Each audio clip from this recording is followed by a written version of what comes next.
Did you think that you were safe from the nerfs? You're wrong. Let's talk about Sandbox in Season 10. First, we're going to do some good news. The good news surrounds Armor 2.0, Elemental Affinity, and seasonal mods. A large gripe of Armor 2.0 involves Elemental Affinity being part of the RNG in getting new armor pieces. You need a high stat roll, the stats you actually want, and the Elemental Affinity you want as well. I think most people could live with the random numbers, but the Affinity just took it a step too far. Well, coming in Season 10, you will now be able to change the Elemental Affinity of a piece of armor for a cost. That cost is one upgrade module, but if you already have an item leveled up, then it'll cost one module plus the total upgrade materials needed to reach that energy level. So, for example, if you're trying to switch the affinity of an item that's level 8, it's going to cost you the shards, glimmer, and prisms that it costs you to get to level 8, plus an additional upgrade module. I am 100% fine with this. Elemental Affinity is probably not something people are going to be switching every single day, so having a somewhat high cost to switching, I think, is more than acceptable. Bungie said this option was also to mitigate bad RNG, and that's exactly what it does. Grinding for top tier armor sets just got a lot more forgiving as a result, which I think a lot of people will be quite happy about. The next good piece of news is related to seasonal mods. Currently, seasonal mods are restricted to that season's armor. If you want to use Season of Dawn mods on non-Season of Dawn armor, you're out of luck. Well, Bungie has heard the feedback of, "We hate this!" and is now increasing the range of armor that you'll be able to equip seasonal mods on. You'll now be able to equip mods on armor that is either one season behind the current season or one season in the future. For example, Season of Dawn mods will be able to be socketed into Season 8, Season 9, or Season 10 armor.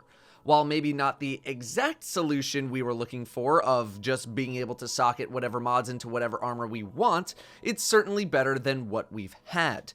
Part of the reason people were not using Season of Dawn mods was because they didn't want to invest into having to get another well-rolled set of armor for every character that they play.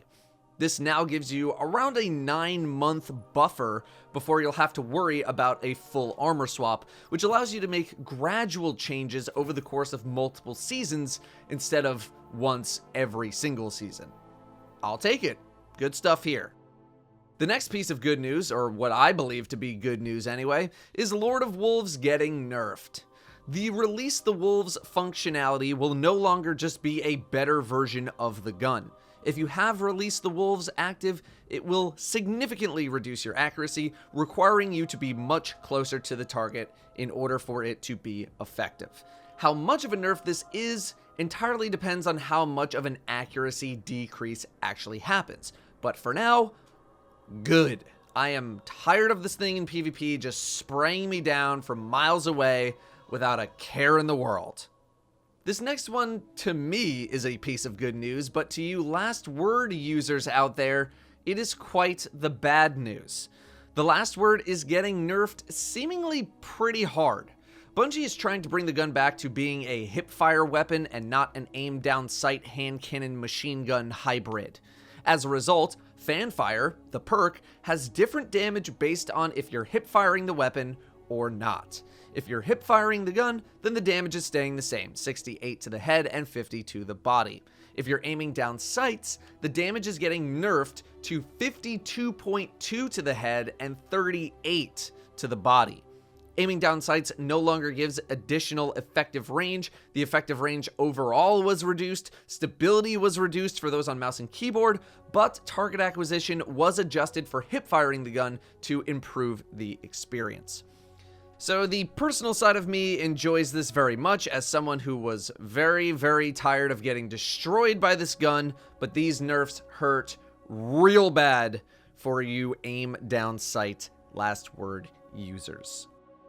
One more piece of actually globally good news, auto rifles are getting some slight buffs in PvP and technically also I think PvE.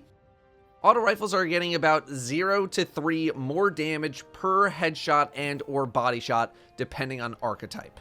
For example, rapid fire autos are going from 12.5 damage on a body shot and 18.75 damage on a headshot to 13.4 and 20.1 damage, respectively. The biggest buff is for adaptive frame autos, which are getting a 2 body shot and 3 headshot damage increase. I think auto rifles aren't as terrible as they're made out to be, but buffs for them I don't think are unwarranted at all.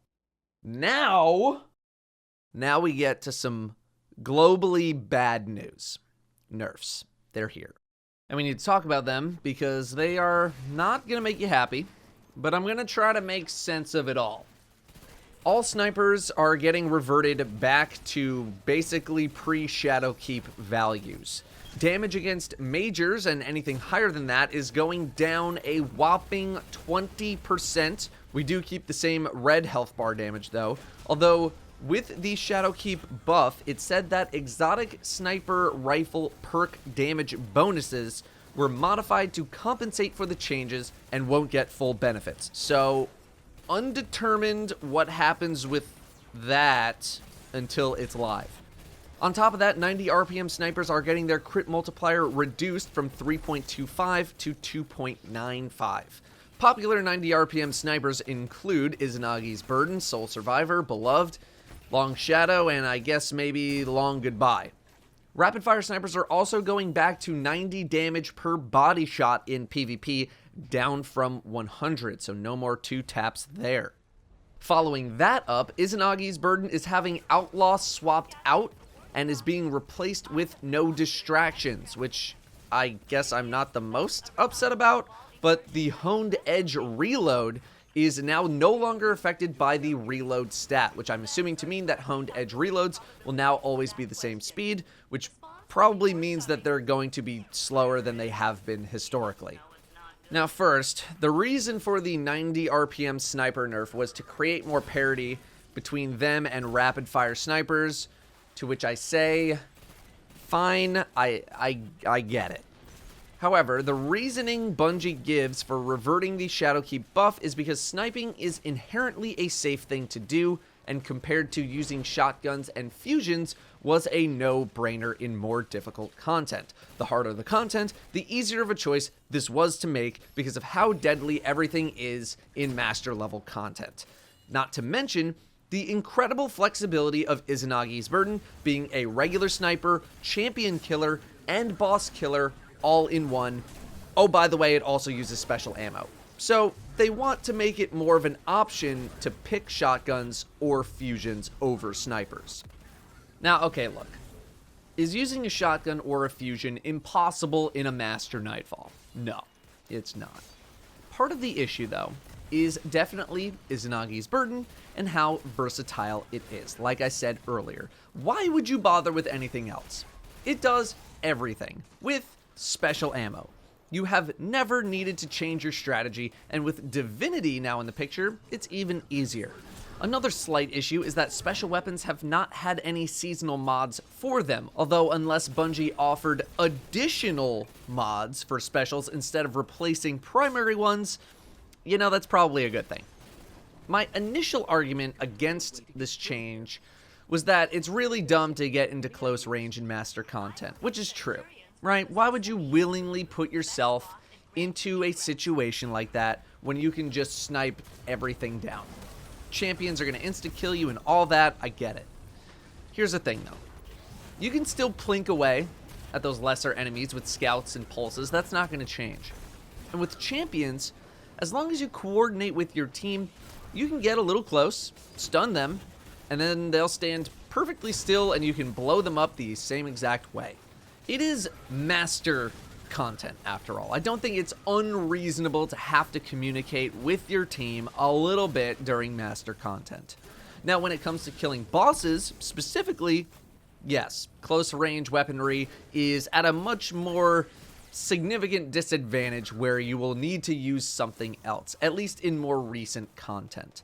But that should be a part of the planning process for high-level content. Bringing a specific loadout per activity and not just having an all-in-one kit for you to bring everywhere. It looks like Bungie wants to push Izanagi's to be a jack of all trades, master of none, and right now it's literally master of all trades. Legendary snipers were still pretty good pre-Shadowkeep. I still think they're gonna be okay-ish after the patch, but obviously this is a wait and see situation. Note that these changes probably make Divinity a little more worth using going into Season 10 if you're going to continue to snipe, at least solely based off of the information we have right now. All that being said, I think Izanagi's is still going to be good in the big picture, although this will make things interesting in the sniper category. Whisper is definitely going to make a comeback for boss damage purposes. Darcy, maybe not so much.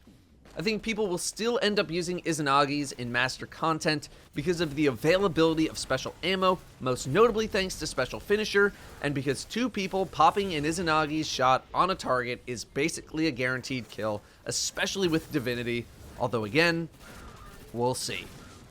Moving on. Grenade launchers are getting a global 10% damage nerf in order to again increase parity with other power weapons. Aggressive frame grenade launchers are now being called rapid fire grenade launchers, aka the 150 RPM variant. The 150 RPM variant is getting their damage reduced because they fired faster than 120 RPMs but had the same damage, which, yeah, okay, that makes sense, fine. However, 150s will be getting increased reserves as a result. Popular 150 RPM launchers include Love and Death, Outrageous Fortune, and Swarm of the Raven. I'm not as torn up about this one, as grenade launchers have been quite good for a long time and the 150 RPM changes technically do make sense. I think this will make Wendigo and Doomsday much more appealing options as we move into Season 10, and I will be doing damage testing for both snipers and grenade launchers in Season 10, to see what's up. Ultimately, these changes seem like Bungie is trying to shake up the meta a little bit, which I do understand because if it were not for these changes, we would use Izanagi's Burden and grenade launchers basically forever. Now, we have this conversation every single time nerfs come out, but again, buffing everything up to Izanagi's level just introduces massive power creep, and nerfing a couple of outliers down is much easier than buffing a significant amount of items up. Not to mention, it will preserve any difficulty the game actually had remaining. I know people are just very used to face rolling most content, and this will make it so you can't do it as easily.